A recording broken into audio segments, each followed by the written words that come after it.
Before the first light of dawn breaks over the city, Helen Dawson awakens to the quiet persistence of her worn-down apartment. In the cramped space with faded wallpaper and creaking floorboards, every sound carries the weight of a lifetime. Helen's eyes open slowly, and she sits up on her modest bed, feeling the familiar aches in her joints, a souvenir of decades of unyielding labor at the factory. The clock on her chipped nightstand barely reads 4:30 a.m., and though the hour is still cloaked in darkness, the routine of another day already begins to form in her mind.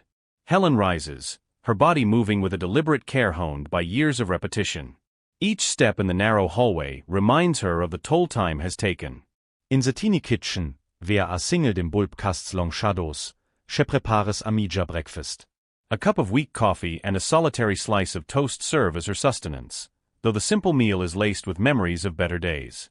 The coffee's aroma brings to mind the moments of solace found in small pleasures despite a life of hardship. Across the room, a faded family photograph shows a younger Helen with her daughter, Rachel, and her smiling grandchildren. That photograph is more than just an image, it's a testament to the love that has sustained her. Today, as every day, Helen must rise not only for herself but for the sake of those she cherishes. Before the day fully begins, she takes a few quiet minutes to gaze at the photo, silently drawing strength from the faces captured there. Rachel, who shares the apartment with her mother, is still sound asleep when Helen checks on her. Though the long night shift at the factory has taken its toll on Rachel as well, Helen's maternal instinct never wanes. In the soft pre-dawn light, she gently strokes Rachel's hair and murmurs reassuring words. Outside, the city is barely stirring, and Helen's thoughts wander to the grandchildren sleeping in a small spare room. Their innocence, untouched by the harshness of reality, is a precious spark of hope in her otherwise demanding world. With her scant belongings, her time-worn jacket, a battered leather lunch bag, and a folded scarf, Helen steps out into the brisk morning air. Every breath tastes of both resolve and sorrow. The cold wind stings like the memory of uncounted sacrifices. The streets, still largely deserted at this early hour, mirror her own quiet determination. There is an unspoken understanding among those who rise before the sun. Each day is both a challenge and a promise. As Helen walks toward the factory, the city gradually awakens. The distant hum of vehicles, the muffled sounds of early commerce, and even the chirp of a stray bird add to the orchestral background of her journey. Despite the hardship etched into every wrinkle on her face, Helen carries an inner fire, one fueled by a lifetime of responsibility, love, and an enduring commitment to never give up.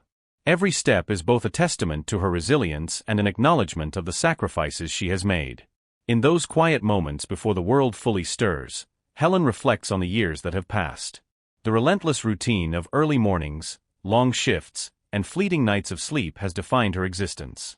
Yet, there is beauty in the simplicity of her perseverance. The weight of her years is not a burden but a tapestry woven with the threads of endurance, care, and a silent hope that tomorrow might bring something better. As she approaches the looming facade of the factory, a building as worn and weathered as she is, Helen feels a familiar mix of apprehension and duty. Today, like every day, the factory beckons with its demands, its clamor of machines, and the unspoken hierarchy that values productivity over the human spirit.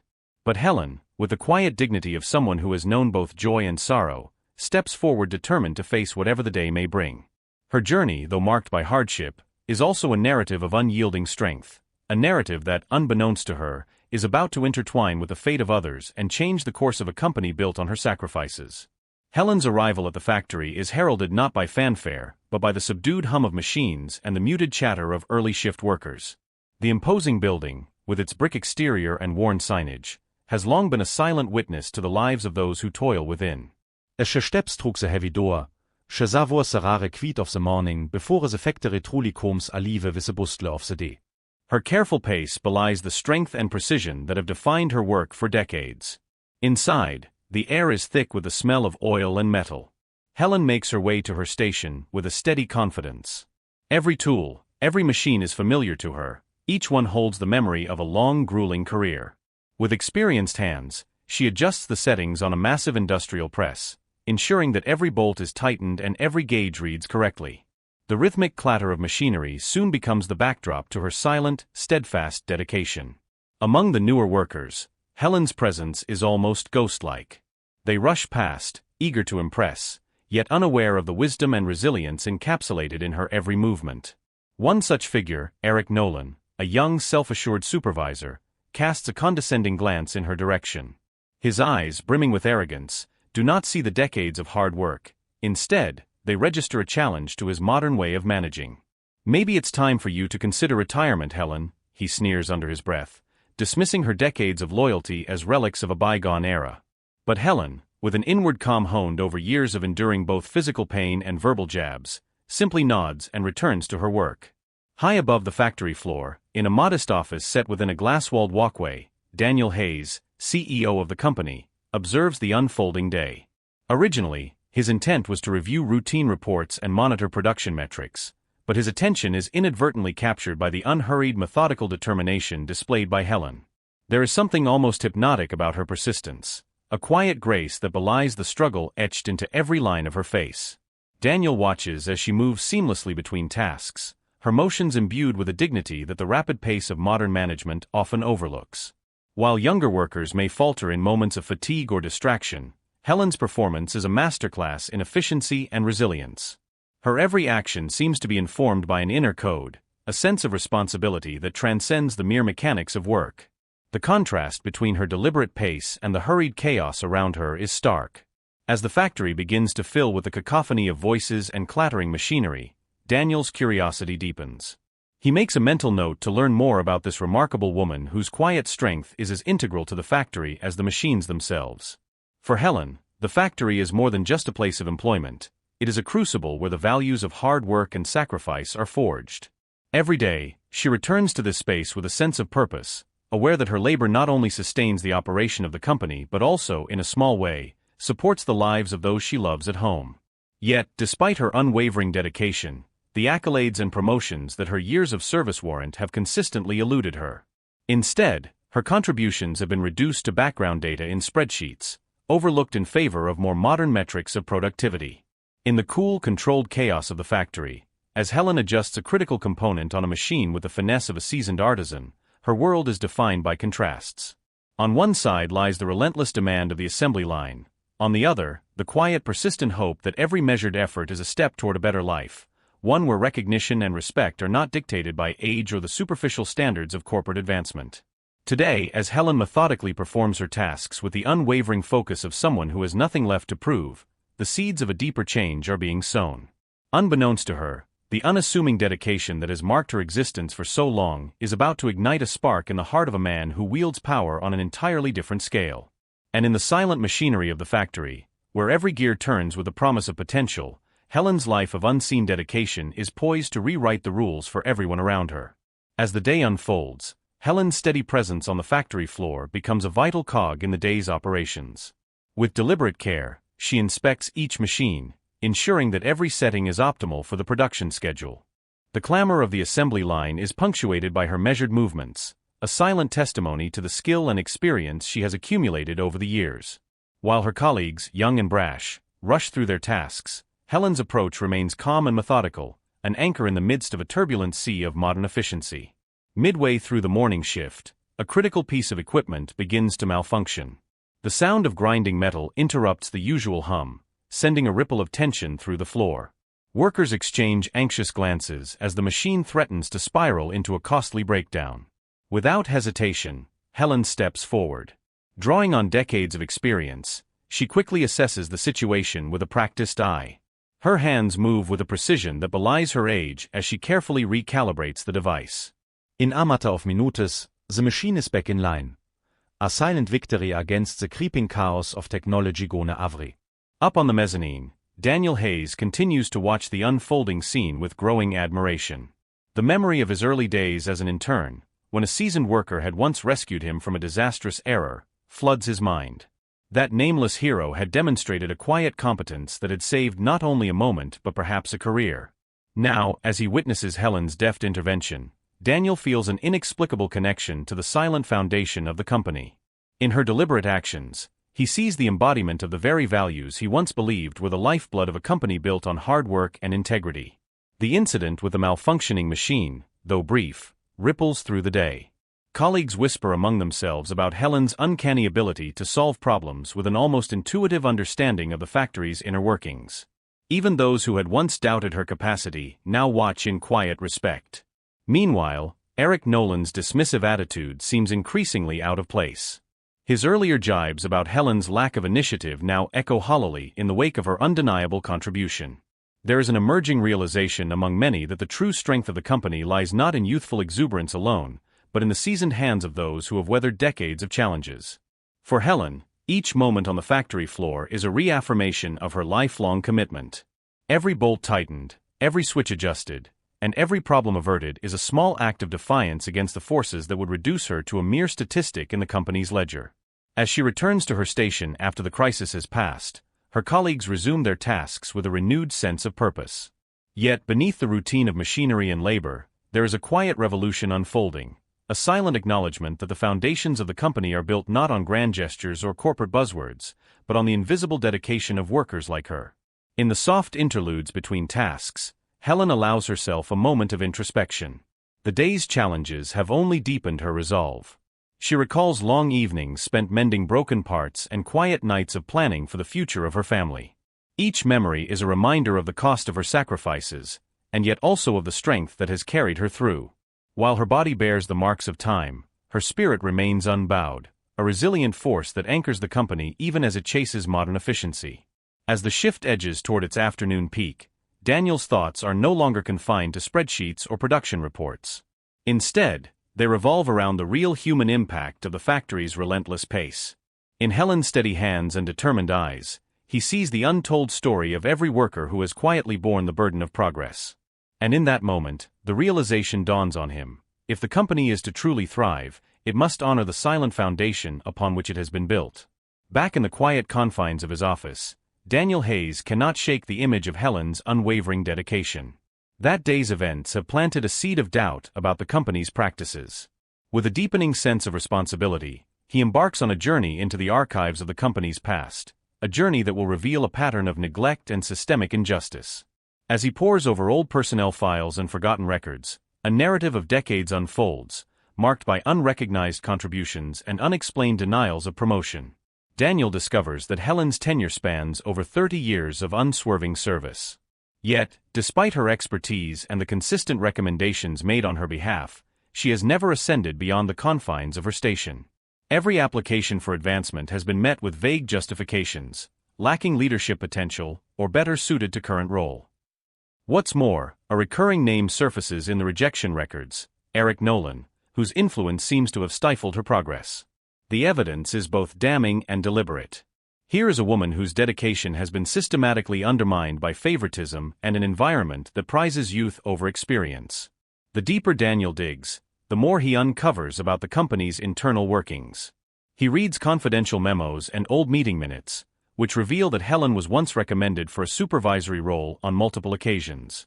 Yet, each time, the proposals were quietly dismissed by a small cadre of executives whose decisions were shrouded in secrecy. It becomes increasingly apparent that the company's leadership had long embraced a system that inadvertently, or perhaps intentionally, marginalized workers like Helen. In one particularly damning file, Daniel finds an old harassment complaint against Eric Nolan, dismissed at the time as unsubstantiated. The details, though sparse, echo the patterns he has witnessed in Helen's daily struggles. The document hints at an environment where dissent was silenced and loyalty was rewarded only when it aligned with a narrow definition of ambition. For every minute detail, the record suggests that the company's policies have been skewed in favor of a select few, leaving behind a legacy of overlooked talent and unrecognized sacrifice. Daniel's heart grows heavy as he contemplates the stark contrast between the company's glossy public image and the gritty reality of its inner workings. He begins to question the true cost of progress. Is it measured solely in quarterly reports and rising stock prices, or is it also found in the quiet despair of workers who have given their lives to the company, only to be cast aside when their usefulness is deemed to have expired? Armed with the incontrovertible evidence of systemic injustice, Daniel wrestles with the implications of his findings. Every page, every forgotten memo, stands as a silent indictment of a system that has allowed greatness to go unnoticed. The revelation is not just about Helen. It is a microcosm of a broader malaise that has seeped into the company's very soul. And as the day wanes outside his office window, Daniel realizes that this is a turning point. The time for quiet acceptance is over. He resolves to confront these injustices head-on. The realization that Helen's struggles represent a much larger failure within the company ignites a fierce determination in him. With every detail he uncovers, the abstract notion of numbers in his spreadsheets transforms into the real, human cost of neglect. Daniel now sees that change must begin at the top. If the company is to honor the legacy of its workers, it must first recognize the value of their humanity. That evening, as twilight settles over the city, Daniel's mind is awash with plans and possibilities. The evidence in hand is not just a record of past wrongs. It is a catalyst for a future where recognition is not a privilege reserved for the few, but a right earned through years of unwavering dedication. And so, with a mixture of resolve and urgency, Daniel prepares to reshape the very foundations of the company, starting with the quiet, resilient spirit embodied by Helen Dawson. After the long day of revelations, Daniel finds that he cannot rest until he sees for himself the life that Helen leads outside the factory walls. Determined to understand the full scope of her sacrifices, he discreetly follows her after work, an act born of both concern and a newfound sense of responsibility. Es dusk settles over the city. The streets take on a softer hue. The harsh glare of the factory lights replaced by the gentle glow of lamplicht and the murmurs of evening life. Helen's route home is unremarkable to the untrained eye, a quiet neighborhood with modest houses and narrow alleys, where life moves at a deliberate, measured pace. Yet for Daniel, each step along her path becomes a window into the hidden reality of a woman who has dedicated her life to duty. He watches from a respectful distance as Helen enters a small, run-down grocery store. Inside, the fluorescent lights buzz overhead and the shelves, though sparse, are neatly organized with the essentials of daily survival. Without fanfare, she selects only what is necessary, bare essentials that speak volumes of a life lived with restraint. Each item in her cart is chosen with care, the choices reflecting a balance between necessity and the desire to provide just a little extra for those she loves.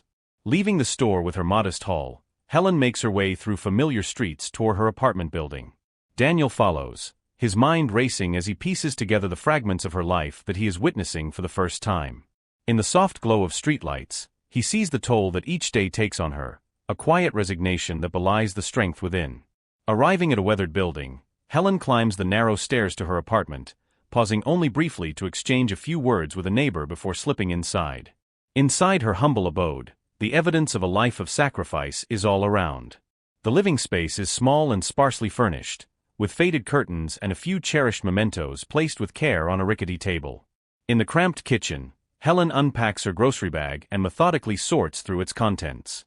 What strikes Daniel the most is a small ritual he inadvertently witnesses through the open window, Helen preparing a modest meal and then carefully dividing it into portions. In the dim light of her kitchen, she sets aside the best portion for her 2 young grandchildren, who are fast asleep in a cramped room, and takes only the leftovers for herself. It is a silent act of maternal love and self-denial, a gesture that speaks of decades of putting others before herself. Overwhelmed by the gravity of what he has seen, Daniel retreats a few steps to collect his thoughts. Here is a woman who has poured every ounce of her being into sustaining not only the factory that employs her, but also the family that depends on her. Every decision, every sacrifice, has been made without complaint, all in the service of survival and care. The stark contrast between the meticulously documented figures in his reports and the raw human story unfolding before him is impossible to ignore. For the first time, the sterile numbers on his screen feel painfully inadequate, a poor representation of the rich tapestry of hardship, resilience, and love that defines Helen's life. In that quiet moment, Daniel's resolve hardens. The evidence of systemic neglect and personal sacrifice that he has uncovered is too potent to dismiss. He realizes that if the company is to move forward, it must begin by addressing the root causes of this injustice. Helen's struggle is not an isolated incident. It is symptomatic of a system that has long failed to value the human spirit behind every contribution. With the memory of Helen's humble apartment and her selfless ritual burning in his mind, Daniel vows to channel his newfound understanding into meaningful change. The images of her careful, loving gestures become a rallying cry in his heart, a promise that her sacrifices will not be in vain. And as the night deepens outside, Daniel begins to outline the first steps toward transforming not only company policy, but also the very culture that has allowed such inequity to fester. Returning to his office the next morning, Daniel Hayes carries the weight of his discoveries with him. The sterile glow of computer screens and the cold logic of spreadsheets have always guided his decision-making, but now they seem woefully incomplete. Every figure, every performance report, is imbued with a stark human cost that he can no longer ignore. The images of Helen's quiet home life, the carefully rationed meals and the modest sacrifices, haunt him, and he finds himself poring over data with a newfound urgency. In a quiet corner of his office, Daniel reopens the archived complaints and personnel files he had examined the previous evening. Among these documents lies the old harassment claim against Eric Nolan, a case that had been dismissed as unsubstantiated without much fanfare at the time. As he revisits the file, the details begin to form a pattern: subtle abuses of power, dismissive remarks, and an unyielding bias that had crept into the company's promotion processes. Each line of text reinforces the grim reality that the company's policies have not only stifled individual growth, but have also contributed to a pervasive culture of neglect. The numbers on the spreadsheets now tell a story that is more than mere profit and loss. They reveal a deep chasm between the company's outward success and the inner turmoil of its workforce. Helen's contributions, recorded in neat columns of data, emerge as more than just productivity metrics. They are the heartbeat of an organization built on sweat and sacrifice. As Daniel cross-references the performance metrics with Helen's long, unbroken record of service, he begins to see the undeniable truth: the company has been built on the unseen labor of its most loyal employees, only to leave them unrecognized and undervalued. With every new correlation he uncovers, Daniel's frustration mounts. The spreadsheets and reports, once a source of comfort in their objectivity, now serve as stark evidence of an institutional failure. The abstract notion of efficiency is rendered hollow when measured against the reality of Helen's life, a life of long hours, personal sacrifice, and quiet dignity. In the midst of this internal struggle, Daniel's mind races with the implications of what he has discovered. The company's leaders have long overlooked the human cost of their bottom-line focus, and it is time for a radical shift in perspective. Determined to act, Daniel begins drafting a detailed report that lays bare the hidden inequities within the company. Every statistic is accompanied by the human story behind it, a narrative that brings to life the silent struggles of workers like Helen. The old harassment complaint against Eric Nolan is revisited not as an isolated incident, but as a symptom of a broader systemic issue. The more Daniel writes, the more he realizes that the traditional metrics of success have been built on a foundation of neglect and complacency. As the morning sun streams through his office window, Daniel experiences a moment of profound awakening. The numbers no longer hold the same allure they once did. Instead, they are a call to action, a reminder that every percentage point in profit represents a life. Every efficiency gain is built on the blood, sweat, and tears of dedicated individuals. In that moment, Daniel resolves that change must begin immediately. He will no longer allow the company's legacy to be defined by cost-cutting and favoritism. Instead, he will fight for a future where every worker is valued, where the human cost of progress is not hidden behind spreadsheets but acknowledged and addressed with compassion and justice. With this newfound clarity, Daniel sets his plan in motion. He prepares to confront the entrenched systems that have allowed inequity to flourish. And though he knows that challenging the status quo will not be easy, the memory of Helen's quiet resilience fuels his determination. As he closes the file on yet another page of long-overlooked grievances, Daniel Hayes makes a silent promise to himself and to every worker whose contributions have been sacrificed at the altar of profit: the time for change is now. The following morning, the atmosphere in the factory is charged with an undercurrent of tension that Daniel Hayes can no longer ignore. With the evidence of systemic neglect burning in his mind, he calls for an urgent meeting with Eric Nolan, the young supervisor whose dismissive attitude and unchecked authority have played a pivotal role in Helen's decades-long struggle for recognition. The conference room, usually a sterile arena for routine updates, transforms into a stage for a confrontation that has been long overdue.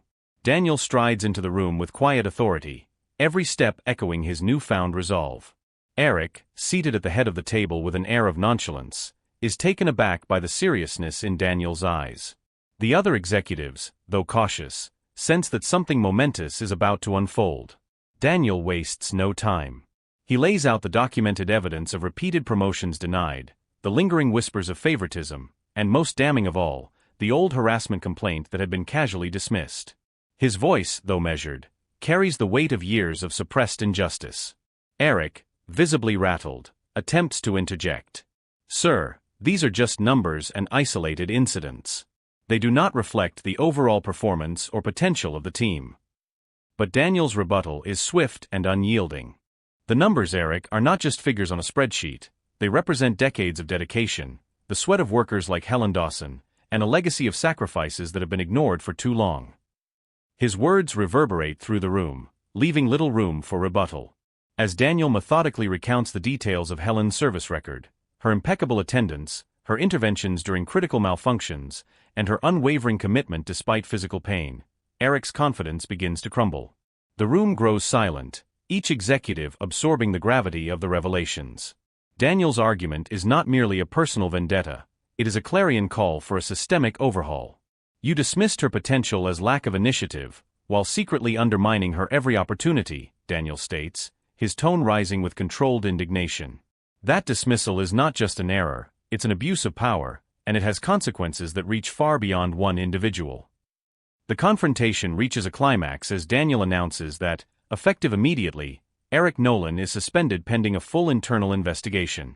The decision, though drastic, is met with a mixture of shock and quiet relief from those who have long witnessed the subtle injustices unfold on the factory floor. Eric's face flushes with a mixture of anger and disbelief, and for the first time, he is rendered speechless in the presence of undeniable evidence. In that charged moment, the conference room becomes more than just a battleground for corporate policies. It transforms into a crucible of accountability. Daniel's resolute stance is a testament to his belief that every worker deserves recognition and respect, regardless of age or status.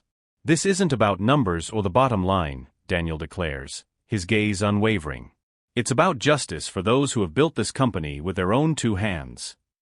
His words, both fierce and compassionate, mark a turning point in the company's culture, a promise that the era of unchecked favoritism and silent exploitation is drawing to a close. As the meeting adjourns, the executives disperse with heavy hearts and contemplative minds. Daniel remains for a few moments, his eyes lingering on the empty chair where Eric once sat, a symbol of the old order that has now been irrevocably challenged. In that silent space, Daniel resolves to see this investigation through, not as a punitive measure, but as a first step toward restoring dignity to every overlooked worker in the company. The confrontation may have been long overdue, but its impact will resonate far beyond the walls of the conference room, heralding a new chapter in the company's history. In the quiet aftermath of the confrontation, Daniel Hayes reaches out to the one person whose story lies at the heart of the entire ordeal, Helen Dawson. With a mixture of trepidation and determination, he invites her to his office, a gesture that fills her with both curiosity and a cautious hope. The room is bathed in soft morning light as Helen enters, her posture tentative yet dignified. The air is charged with unspoken understanding.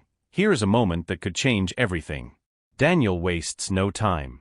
As soon as Helen takes a seat opposite him, he begins recounting the events that have led him to this very moment. Helen, I've been reviewing our records, he starts, his voice gentle but resolute. I've seen the years you've dedicated to this company, the challenges you've overcome, and the sacrifices you've made. His words are not delivered as mere formalities, they are a heartfelt acknowledgement of a lifetime of hard work. Helen listens silently, her eyes reflecting both surprise and cautious skepticism. After years of being treated as invisible, her guarded heart is reluctant to believe that someone in power could truly understand her struggle.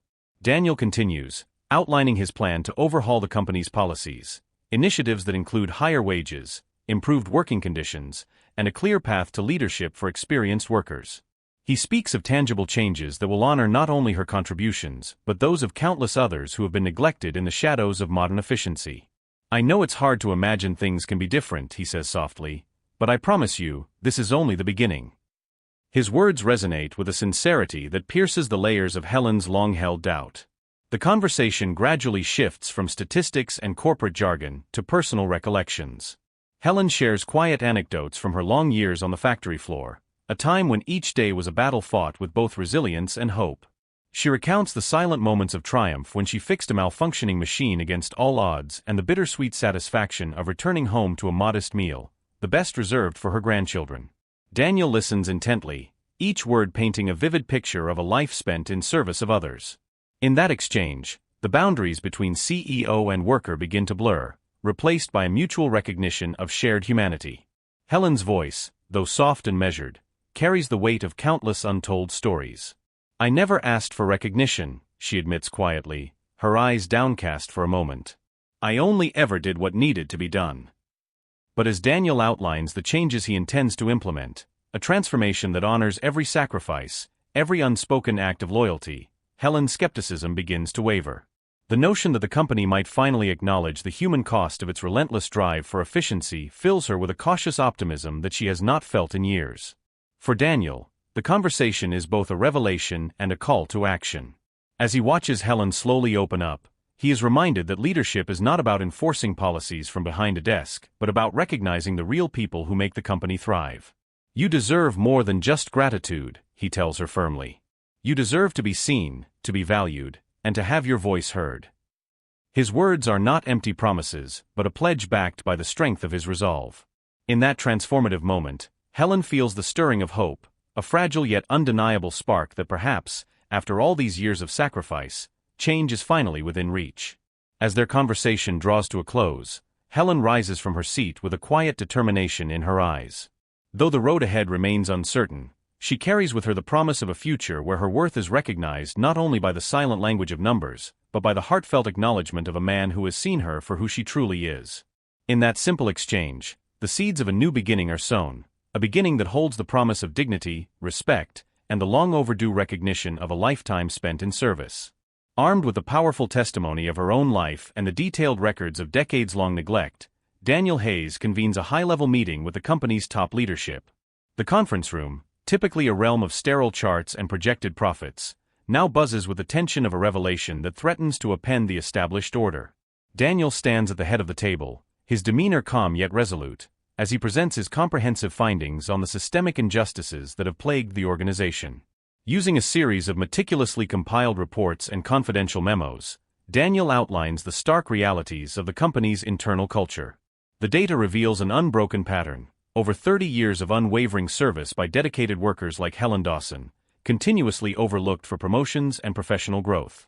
Each statistic, each memo, paints a picture of a system that has prioritized modern metrics over the tangible contributions of its most experienced employees.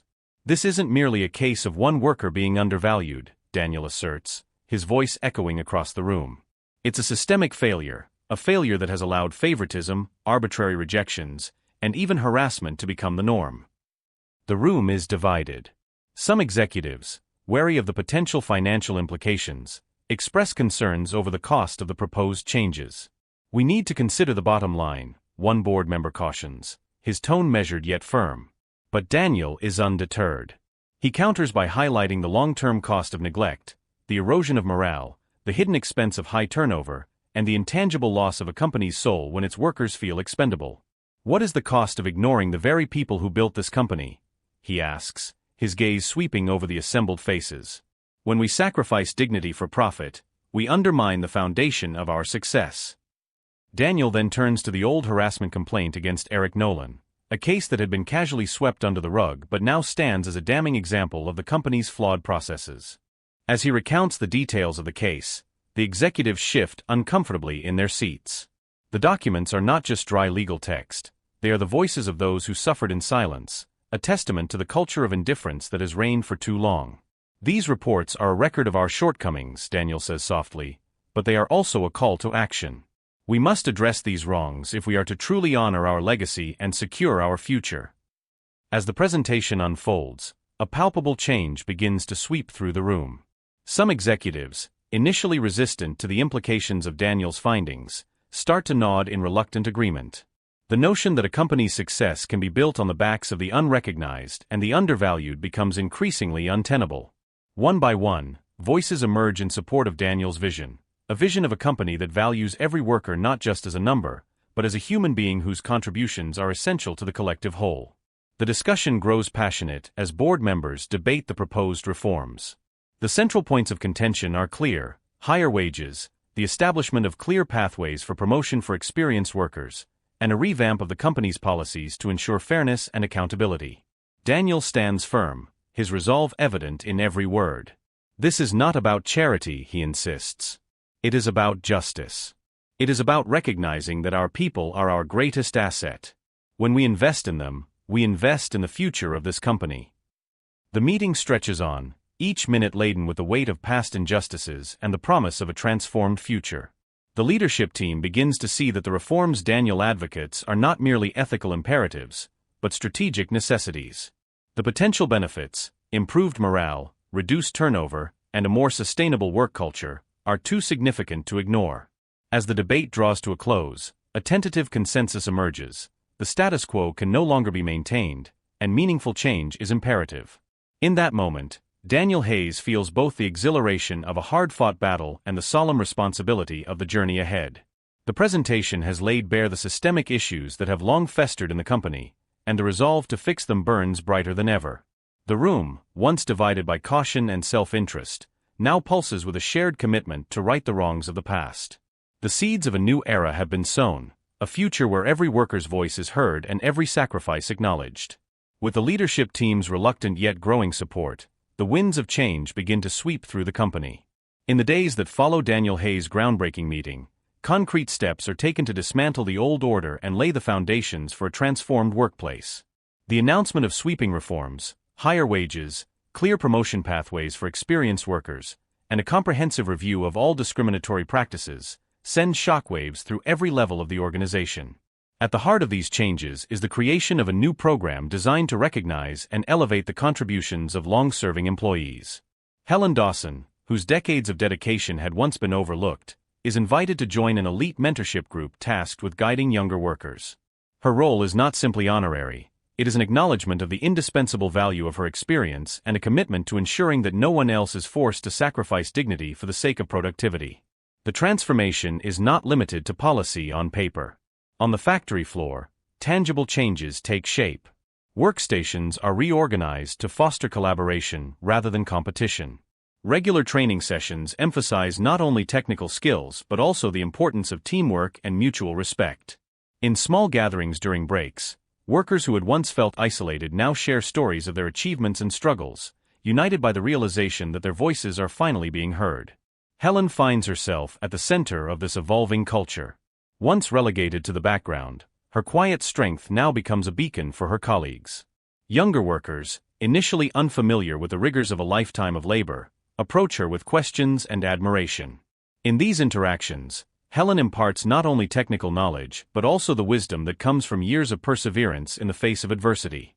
The factory, once a cold, mechanized environment, begins to pulse with a renewed sense of community and purpose. Daniel, ever present and hands-on, makes regular visits to the factory floor. He listens intently to concerns, celebrates small victories, and ensures that the newly implemented policies are enforced with fairness and compassion. His commitment is evident not just in the memos and reports, but in the personal connections he forges with workers like Helen. In these interactions, the gap between corporate leadership and everyday laborers narrows, replaced by a shared understanding of the human cost of progress. The ripple effects of these changes extend beyond the confines of the factory. The board, initially resistant to reforms that threaten to disrupt the traditional profit model, gradually comes to see that investing in workers is not a liability but a strategic advantage. Improved morale leads to higher productivity, reduced turnover, and a more innovative approach to problem-solving. The company's public image, too, begins to shift. A narrative of a forward-thinking organization that values its people over short-term gains takes shape in press releases and interviews. For Helen, the transformation ist deeply personal. The subtle shifts in workplace culture, where every suggestion is now met with genuine interest and every contribution recognized, allow her to rediscover a sense of worth that has long been suppressed. In quiet moments during her shifts, she reflects on the years spent in obscurity and the new possibilities that now lie ahead. Her journey from being an invisible cog in the machine to becoming a respected mentor and voice for change fills her with both pride and a bittersweet acknowledgement of the struggles she has endured. As the reforms take root, a palpable optimism spreads throughout the company.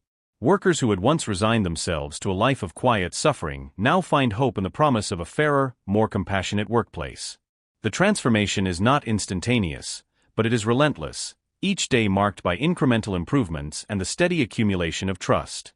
And in the midst of this change, Daniel Hayes stands as a living testament to the power of recognizing the human side of business. With each passing day, the company is reshaped, not just in structure and policy, but in the hearts and minds of its people. And as Helen Dawson mentors another young worker on the intricacies of a stubborn machine, she smiles with the knowledge that her years of unseen dedication have finally been recognized. The company, once defined by cold efficiency, now beats with the warm pulse of a community that understands the true meaning of progress. Not all voices within the company are ready to embrace the sweeping changes.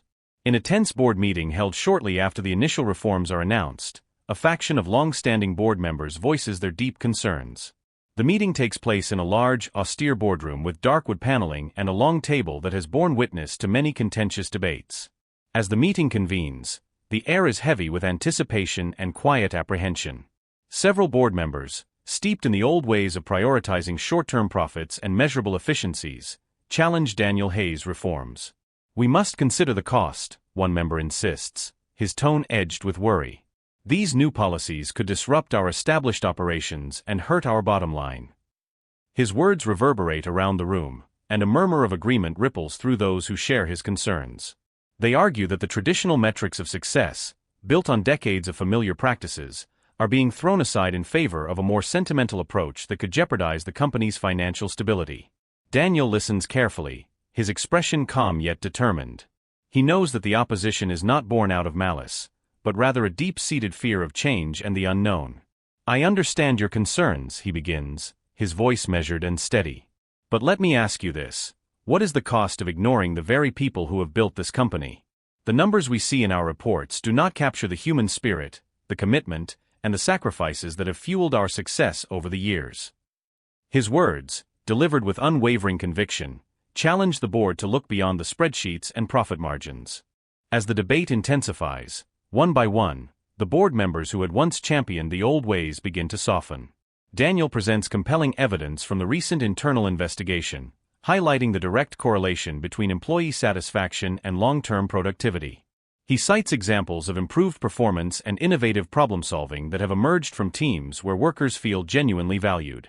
"We are not sacrificing efficiency," Daniel insists. "We are redefining it to include the well-being of our employees." The room grows, silent as Daniels words sink in. Yet, a few board members remain steadfast in their opposition, clinging to the belief that such reforms are a threat to the company's financial future. One outspoken member argues, "We can't afford to lose our competitive edge by pandering to sentiment." His words, though forceful, begin to falter in the wake of mounting evidence and the palpable shift in the room's atmosphere. Throughout the meeting, Helen Dawson sits quietly in the back, a silent observer whose presence speaks volumes. For her, this is not just a corporate debate, it is the culmination of decades of labor and sacrifice finally demanding recognition. In her eyes, the board's hesitancy is a relic of a bygone era, one that fails to appreciate the true value of human endeavor. As she watches the exchange, she feels a quiet vindication that her struggles have become a catalyst for change. Daniel, noticing Helen's steady gaze, feels an added surge of determination. "This isn't about costs in the abstract," he tells the board, his voice rising with passion. "It's about investing in the people who carry this company forward. The cost of ignoring them is far greater than any short-term expense." His challenge hangs in the air, a powerful indictment of a system that has long undervalued its own workforce. After what feels like an eternity of debate, the tide begins to turn. Even those who had been the most resistant are swayed by the undeniable evidence of improved morale and long-term gains. The new policies remain intact, and the board grudgingly accepts that the company's future must be built on a foundation of both efficiency and empathy. As the meeting adjourns, Daniel's eyes meet Helen's, a silent exchange of gratitude and hope. In that moment, it is clear, the old ways are giving way to a new beginning, one where every worker is seen, heard, and valued.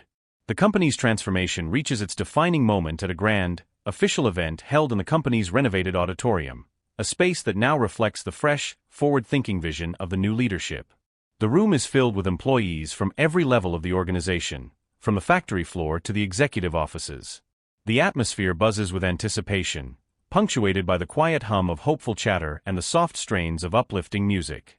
At the center of this gathering is Daniel Hayes, whose journey from cautious observer to passionate reformer has not only redefined company policy, but also reshaped the very spirit of the workplace. As the event unfolds, Daniel steps onto the stage with quiet dignity. His opening remarks are a tribute to the countless hours of hard work, sacrifice, and resilience that have long sustained the company's success. "Today," he proclaims, "we celebrate not just a new chapter in our company's history, but the very people who make it possible." His words are met with a resounding applause that seems to wash away the lingering shadows of the past. The highlight of the event, however, is a special announcement that has been eagerly anticipated by many, a recognition of a worker whose story embodies the spirit of the new era. With a measured pause that builds suspense, Daniel calls out the name of Helen Dawson. "Helen," he declares, "for decades you have been the silent strength of our company, the unwavering force behind our success. Today, we honor your dedication by promoting you to Senior Workforce Advocate." A hushed silence falls over the room, followed by a spontaneous eruption of applause and cheers. Helen, standing quietly at the side of the stage, feels an overwhelming mix of disbelief and pride. In that moment, the years of quiet sacrifice and unrecognized labor coalesce into a singular powerful acknowledgement of her worth. As she slowly makes her way to the stage, the weight of her journey seems to lift, replaced by the buoyant promise of a future where her contributions are not only seen but celebrated. Once on stage, Helen's eyes meet Daniel's, and in that shared gaze lies the understanding that this moment is about more than a promotion. It is a new beginning for everyone who has ever felt invisible. Daniel extends his hand, and as Helen accepts the honor with a quiet smile, the auditorium seems to pulse with a collective hope. "You carried this company when no one else would," Daniel tells her, his voice gentle but firm. "Now, let it carry you into a future where voice matters." The event continues with heartfelt testimonials from colleagues and stories of quiet heroism that span years of dedication. Young workers recount how Helen's guidance has helped them navigate the complexities of their roles, while longtime employees share moments of admiration for her unwavering perseverance. Each story is a thread in the vibrant tapestry of the company's renewed culture, a culture where merit and compassion are intertwined, and where the contributions of every individual are recognized as essential to the whole. As the celebration draws to a close, Helen steps away from the stage for a moment of reflection. Surrounded by colleagues who now regard her not just as a fellow worker but as a mentor and a symbol of hope, she allows herself to believe that change is not only possible, it is here. The transformation that began with whispered frustrations and unseen sacrifices has blossomed into a movement that redefines what it means to be valued. In that quiet celebratory moment, Helen Dawson's long, arduous journey finds its rightful place in the company's narrative, a narrative that now embraces both the relentless pursuit of excellence and the human dignity of every worker. The night ends with promises of continued reforms, a future built on fairness and respect, and a shared commitment to never again let the sacrifices of dedicated individuals go unnoticed. For the first time in decades, Helen feels not just seen, but celebrated, and in that moment, the promise of a new beginning is as tangible as the applause echoing through the hall. Thank you for watching until the end. If you enjoyed this video, don't forget to like, subscribe, and leave a comment below. Your support helps us create more great content. See you in the next video.